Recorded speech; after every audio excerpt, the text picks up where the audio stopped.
Folks! Folks! I did it. I did it without coughing.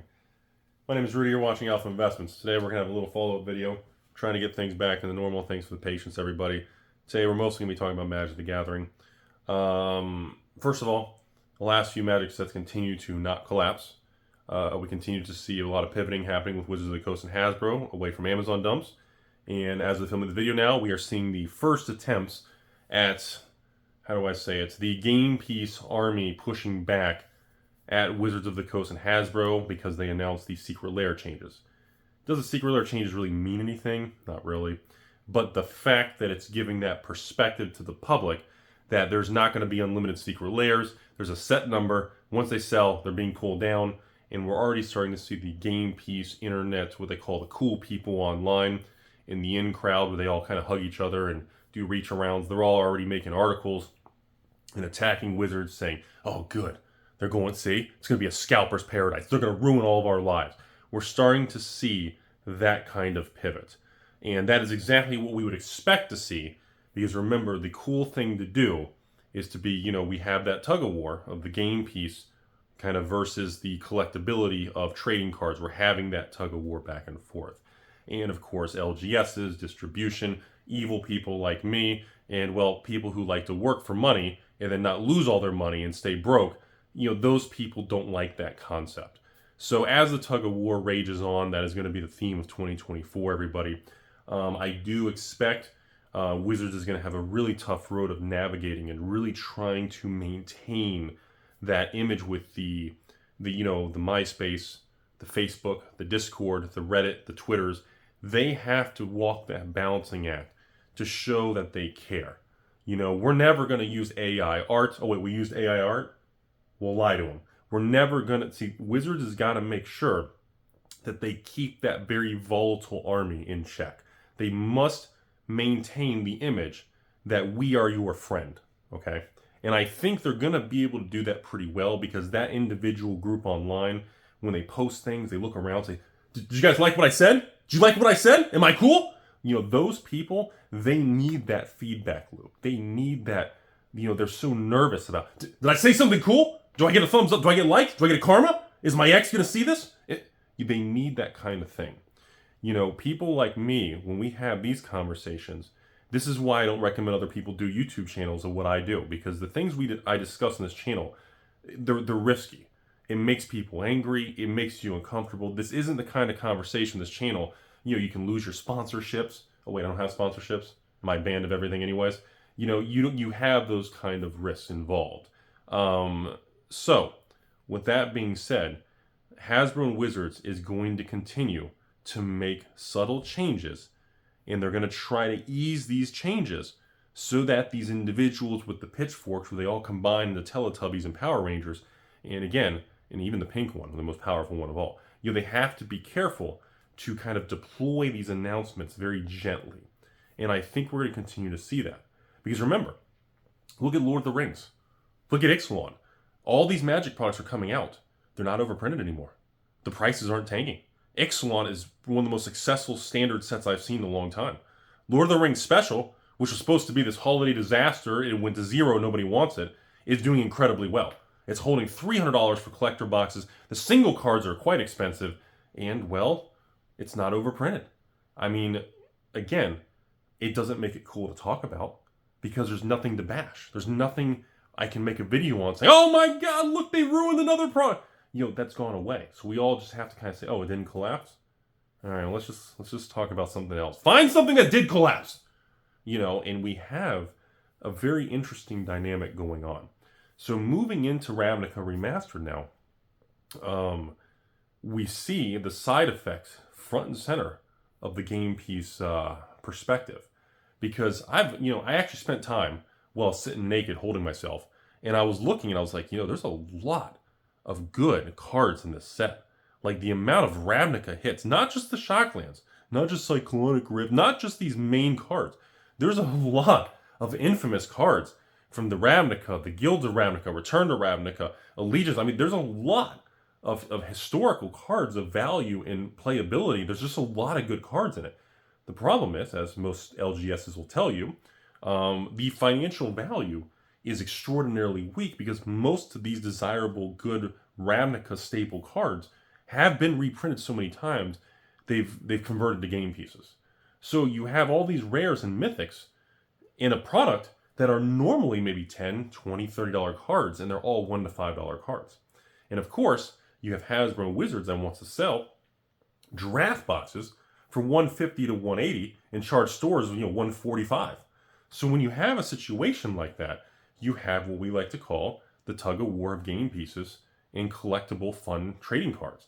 So as the tug of war rages on, you now see a situation where, well, you need to be fucking careful of these Ravnica draft boxes. They do not hold. Remember, I was not aware of this until Pedro sent me a message and a link to a Wizards article. Even the extended art or the borderless Shocklands aren't even in the draft boxes. Not just the serialized Shocklands, but the borderless, the full art Shocklands are not in draft boxes. So you have to have all of those just in collector, not including the serialization of everything from Trolls to Birds of Paradise to Shocks, which is why, again, do you want to spend $160, $170, $180 for a draft box or a collector box that's going to be what, $240 right now, $250? I mean, to me, the risk reward of these products is very interesting. So I expect us to go through this year, and I expect there to be a very real probability Magic is going to do the best they can to try to win back the people who actually spend money. And that's what I see happening right now. All data points to a pivot, and Chris Cox making an actual statement publicly saying how he didn't realize how long the downturn of tabletop and Magic would be, and he miscalculated and acknowledging that, so he's going to be tightening and going harder. These are positive signs for the long-term health of Magic, and these are going to be negative signs as we see the flare-up, screeching re-emotions of the game piece mentality in the people who like to stay broke. As we see that tug-of-war continue, Hasbro and Wizards are going to have to be very cautious of how they kind of say things to the public, because they are going to do a certain amount of actions, but they have to kind of caress it to the people online who like to say things and get their little thumbs up karma, retweety things. And because to those people, that's their whole life. They need to live on social media. They have to live in that little world, even though it doesn't fucking mean anything. And in 10, 20 years from now, you look back and you go, I spent my life sitting on refreshing my phone and on social media for people I don't even know, that don't even matter. Wait, that's what I spent my life doing? And that eventually hits people across the face, just like Chuck Norris does when he does a turn 2 win in chess. It hits you one day. And as we go through this year, you're going to see, there'll be a product that collapses, whether it's Magic, Pokemon, or whatever. There'll be something that collapses. But you'll see people are going to wait for any little downtick to just make dramatic, screeching videos about it. But I'm here to tell you all, the direction and shift of these Amazon dumps, the direction and kind of the attempt at Secret Lair, trying to actually make it collectible instead of just letting it rot online as sales erode. And now you see these shortened print runs with Ravnica. And I want to add one last thing before we end the video today. I don't want to lose my voice and overdo it. I want to add one last thing. Multiple stores now, in the last 48 hours, have sent me a message. And some of these stores had 60 box openings, 120 box openings, and one store even had 240 collector box openings. And some interesting things are starting to happen with these collector boxes of Ravnica. And that is, every single store who's opened over 100 collector boxes has reported to me that they have pulled a higher than 1% of these serialized cards. And there is now rumor believing that the actual pull rates are higher because the print run is actually lower. They shifted it last minute. And now, of course, this is where you all say, Rudy, stop making dumb shit up. You can't, it's not a big enough sample size, not enough validity and credibility. And that could very well be true. Unless you literally do like 1,000 boxes, so where the sample size is so big, it removes the variance. It can definitely be very lucky or unlucky for a person. But the reason I'm saying that is because when other stores talk to me regarding even like Ixalan with like the Jurassic Park or the Emblem cards, or even Lord of the Rings with the serialized poster cards, there was never a single store in a single contact I had that said, Rudy, I did a 100 box opening and I just got really lucky. I got 3 serialized cards. Like, that didn't happen to anybody.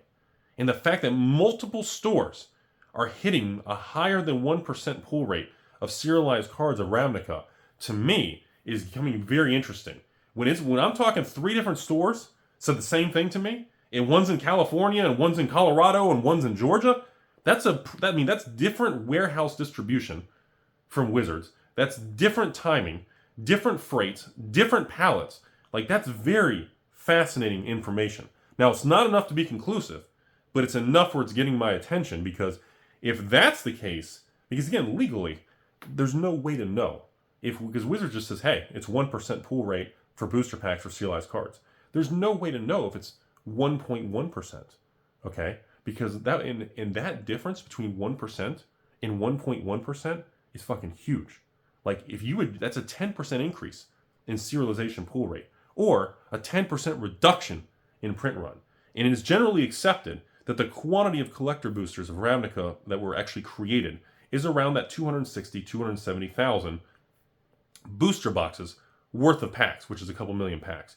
Now, of course, it's all to keep in mind. Don't forget to adjust. Easily, a quarter of that is not in booster boxes. They're in supplemental products for different countries, big box stores. And apparently, a lot of patrons said, Rudy, you keep saying 3,000 Walmarts. Google it. There's almost 5,000 Walmarts. So even if 5,000 Walmarts get like 2 collector boxes worth of blister packs, dude, that's like 10,000 boxes worth of packs just at Walmart alone that are not booster boxes. So make sure you all keep in mind when you talk about print runs and stuff, make sure you factor in supplemental loose packs in some of the packs that are printed but not levied and placed inside boxes. Some are actually used for other components. So there's not as many boxes as you may think when you compare that to the actual packs created and the pull rates of serialization. So it gets a little confusing. So I just wanted to lay that out there. That's what I see happening. As of right now, we're going to have to wait to see what happens. One last thing I want to report to you all. I ran my patron sale for Ravnica Remastered Collector Boxes last weekend. It was far more successful than I had anticipated. I did not genuinely think I would sell a couple thousand boxes with the kind of, oh, it's all going to zero game piece. But a lot of people are really genuinely excited about it, and the demand in my sales and my sell-through rate was far higher than I expected. I actually sold the full allocation amount that I had put aside for patrons, and I actually pulled a little bit from my personal position, which was very shocking because I never expected, shock man. I did not think the demand would be that high. With the amount of kind of, game piece tug of war online, I didn't think we would see a large deployment of money from the public and patrons and consumer base. I think what catches me off guard is the amount of people that were actually just wanting to buy the boxes to open. And of course, we didn't really talk about it much, but just if you're not aware, the average pull rate of Shocklands in these collector boxes is between 7 and 10 Shocklands per collector box. We're talking a whole nother level of quantity of Shocklands I've never seen before. So there's a lot of people concerned that these Shocklands are going to turn into $2, $3 game pieces because of that. Now, of course, if it does happen, we'll report on that, where Shocklands are game pieces. I don't know what's going to happen. That's where it's at. As of right now, the Shocklands are still overpriced at $20, $30, $40, $50 a piece on TCG Player. I think Shocklands are probably going to level out around maybe $5, $10 a pop. And if that's the case, that's still incredibly bullish for Ravnica Remastered Collector boxes. Because even if your average is 8 Shocklands, even if they average $5, $10 a card, you're literally talking $100 of just the value of a collector box is coming from a single item. Not including serialization. That's including 0 mythics, 0 other rares in the set. That's quite an interesting floor to put into something that we haven't seen of that strength before. Now, of course, if these Shocklands in retro and everything hold at some $10, $15 price, I don't think it's probably going to, but let's pretend. If it holds at $10, $15, that's a whole other conversation. Because now we're talking about if you have almost 10 Shocklands in a box, averaging $10, $15 a piece, you're talking $150 financial value in a $240 box, and that's including 0 mythics, 0 serialized cards, 0 anything. That's a really, really attractive approach. So it's really going to come down to how much the shockiness can be absorbed by the market without going full-blown game piece collapse. My opinion, one of two things are going to happen. A, everything works out fine. It doesn't collapse, and nobody talks about it because it's not cool. B, it does collapse or downturn. Wizards lies, dumps a bunch of product on Amazon and the market. They backpedal and they middle finger all of us, and it just goes nuclear. And then we see a huge back off of the market, moving into murders of Karlov and future sets. I don't think that's going to happen. But again, until Wizards proves themselves, we don't really have that kind of data. So in conclusion today, everybody, I appreciate you all's patience. I'm going to try to get the videos, everything back to normal. I got a lot of patron orders. I probably have over 1,000 to 2,000 patron orders that need to be shipped. Probably about 6 truckloads worth of mail that has to go out in the next 72 hours to get everything fully caught up. I haven't even talked about Pokemon and some of these other things going on. Sorcery's been crazy. I'll talk to you all about Sorcery coming up here. We're a couple weeks away, probably a month away. I guess just call it 30 days from the last wave of my Sorcery product. Any day now, our Sorcery promo is supposed to be showing up, so we can get started on slabbing, grading the Sorcery Beta promo number 2. It is very risque, and it will be controversial, and it's going to make you all uncomfortable. And I am going to 100% stand behind it, and we are going to shock the system. And other than that, Pokemon has been doing a lot better than I thought it would. We're seeing we're even seeing some of the Scarlet Violet products stabilize. We're even seeing like Mr. P, the second Scarlet Violet set, back over $100 a box on TCG Player. We're even seeing Obsidian and actually even a Paradox. We're seeing a lot of positive signs in Pokemon, even though everybody said Pokemon's going to zero, single stupid shit. We're seeing a lot of good, healthy signs for these markets. That's all I have to say today. Thanks for the patience, everybody. And I'll try to get I got like 7 box openings left in queue. A couple Magic the Gathering, like Lord of the Rings. I think we've got maybe a Pokemon video, a Weiss video. I think I got a Metazoo Crayon video. We'll see how lucky the patron gets. That's it. Obviously, if you want to support me, there are some shirts left on eBay. I'm probably down to maybe about 50 shirts left out of the couple thousand. I think there's maybe like just large and extra large left. Everything else is gone. Sorry, there is no reprint or restock of the shirts. We'll have another wave of shirts in a year from now to see how this year unfolds for 2024, 2025.